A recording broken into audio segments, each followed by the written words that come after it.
ذات رسول اللہ عقل بشر سے ماورا ہے، ذہن بشر سے ماورا ہے۔ انسان کے لیے ممکن نہیں ہے کہ وہ حضرت کی شخصیت کے کن کا ادراک کر سکے۔ بہت پیچیدہ وادی ہے، بہت پرخار وادی ہے، اس لیے جنہوں نے بھی ذکر کیا ہے بہت سنبھل کے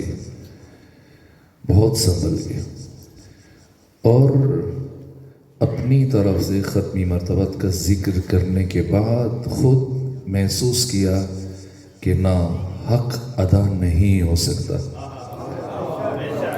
خود مرحوم اقبال جو عاشق مصطفیٰ ہیں اور شاگرد مکتب مصطفیٰ ہیں، اور اس شاگردی اور اس وابستگی پر مرحوم اقبال کو افتخار بھی ہے، لیکن حق یہ کہ اقبال سے بھی حق کے توصیف ختمی مرتبت ادا نہیں ہو سکا۔ مثلا جو اس شعر میں انہوں نے فرمایا کہ حسن یوسف دم عیسیٰ ید بیضا داری، انچ خوباں ہمیں دارند تو تنہا داری۔ یہ اقبال نے کہا، بظاہر بڑی بات ہے، لیکن اگر ہم دقت کریں تو نہ شخصیت مصطفیٰ کو کما حق بیان نہیں کیا جا سکا اس شعر میں۔ حسن یوسف بھی ہو، دم عیسیٰ بھی ہو، ید بیضا بھی ہو، تمام انبیاء کے کمالات کو ایک نقطے پہ جمع کر دیا جائے، آدم سے لے کے عیسیٰ تک، تو کیا ممکن ہے کہ اب ختمی مرتبت کے کمالات کی برابری ہو سکے؟ نہ، ممکن نہیں ہے، ممکن نہیں ہے۔ جو کہا کہ حسن یوسف دم عیسیٰ ید بیضا داری، انچے خوباں ہمیں دارن، وہ خوبیاں جو سب میں متفرق طور پہ موجود تھی، تو تنہا داری، وہ ساری کی ساری آپ کی ذات میں یکجا ہیں، لیکن ختمی مرتبت کا یہ تعارف کامل تعارف نہیں ہے۔ پیغمبر گرامی اسلام انبیاء ما سبق کے تمام کمالات کے حامل ہیں، لیکن اس کے باوجود لامتناہی کمالات رکھتے ہیں کہ جو اس انبیاء ما سبق میں موجود نہیں ہے۔ اس اعتبار سے ذہن بشر سے ماورا ہے۔ ہاں، شیخ سعدی میں کہتا ہوں کہ بہت انہوں نے اس مرحلے پہ آ کے بڑی سمجھداری سے گزرے، بڑی محتاط الفاظ استعمال کیے کہ یا صاحب الجمال و یا سید البشر، اے صاحب جمال۔ یہ تشبیہ نہیں ہے، یہ دقیق بات ہے۔ جمال کسے کہتے ہیں؟ جیسے انسان کا کمال اس کی شجاعت ہے، استقامت ہے، عفت ہے، طہارت ہے، علم ہے، بصیرت ہے، صبر ہے، جتنے بھی انسانی اوصاف ہیں، یہ کمالات۔ جب انسانی کمال اپنی آخری حد کو پہنچ جائے اور انتہائی حد پر پہنچنے کے بعد ظاہر ہونے لگ جائے، از خود ظاہر ہونے لگ جائے، تو کمال کے ظہور کی اس کیفیت کو جمال کہا جاتا ہے۔ اگر یہ بات پہنچی ہے تو اب سنیں شیخ سعدی کیا فرما رہے ہیں۔ یا صاحب الجمال، کون ہے میرا مصطفیٰ؟ اے صاحب جمال، یعنی اے وہ واحد انسان کہ جہاں سارے کمالات اپنی انتہاؤں پر پہنچنے کے بعد ظاہر ہونے لگ گئے، ذات مصطفیٰ یعنی وہ ذات جہاں پہ ہر کمال اپنی انتہائی حد تک پہنچنے کے بعد ظاہر ہوا ہے، اور اس ظہور کو جب کائنات نے دیکھا، جس کی فطرت پاک تھی وہ محمد مصطفیٰ کا عاشق بن گیا ہے،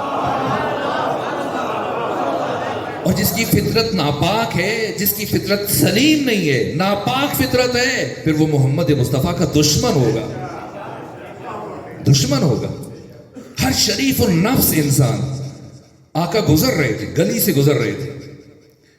حتیٰ میں دیکھتا ہوں جب آقا معراج پر تشریف لے گئے، میں نے روایتوں میں دیکھا ہے جہاں جہاں سے حضرت گزر رہے تھے فرشتوں کے سر خم تھے، جھک جھک کر ختمی مرتبہ کے ہاتھوں کے بوسے لے رہے تھے.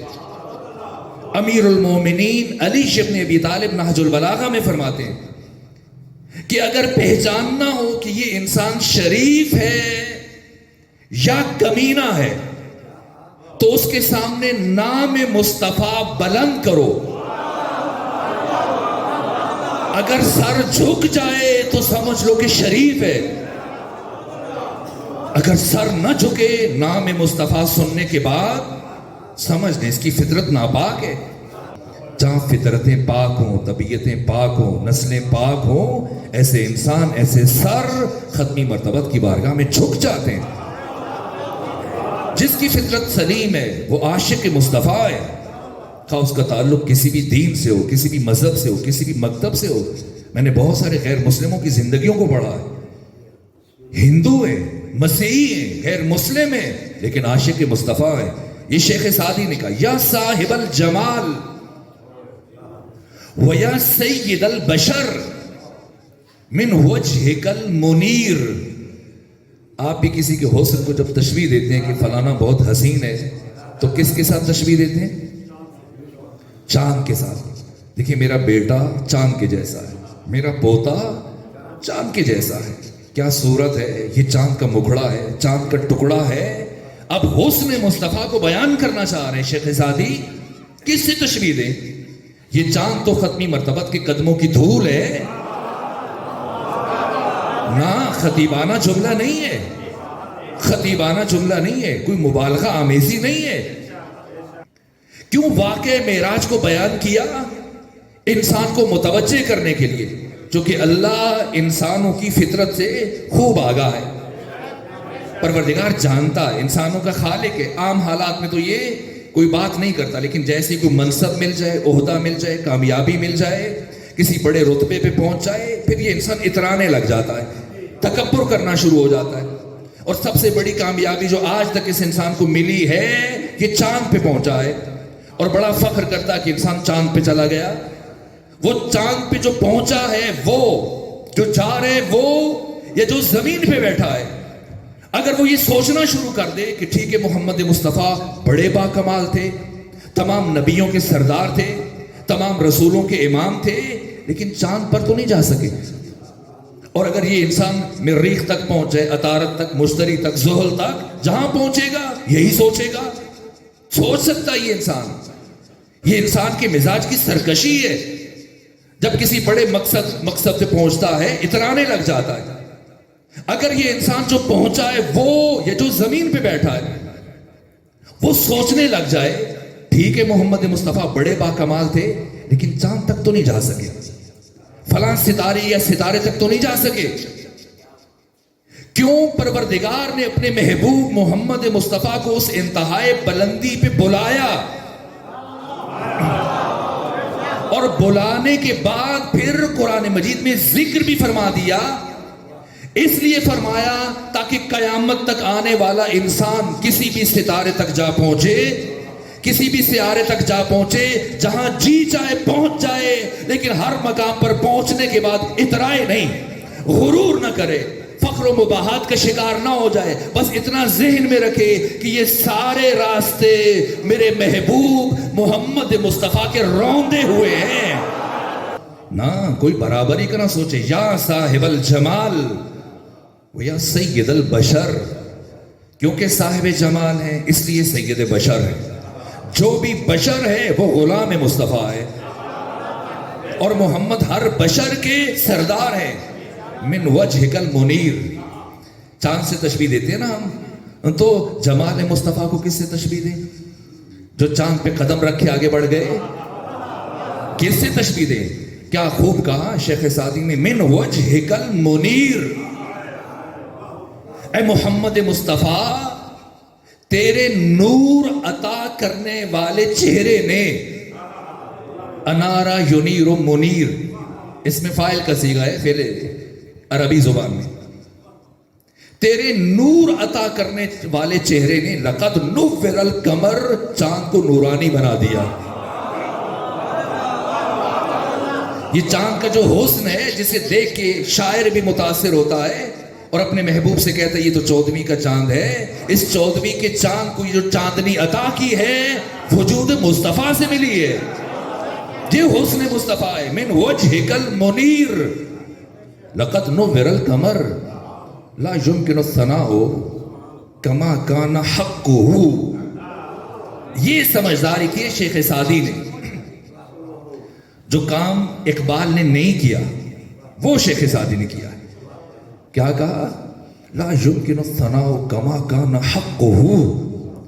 کسی انسان سے تیری اس طرح سے ثنا کرنا جس طرح سے ثنا کا حق ہے یہ ممکن نہیں ہے. ممکن نہیں ہے. اس لیے کیا کہنا چاہیے؟ بعد از خدا بزرگ تو ہی قصہ مختصر ہے.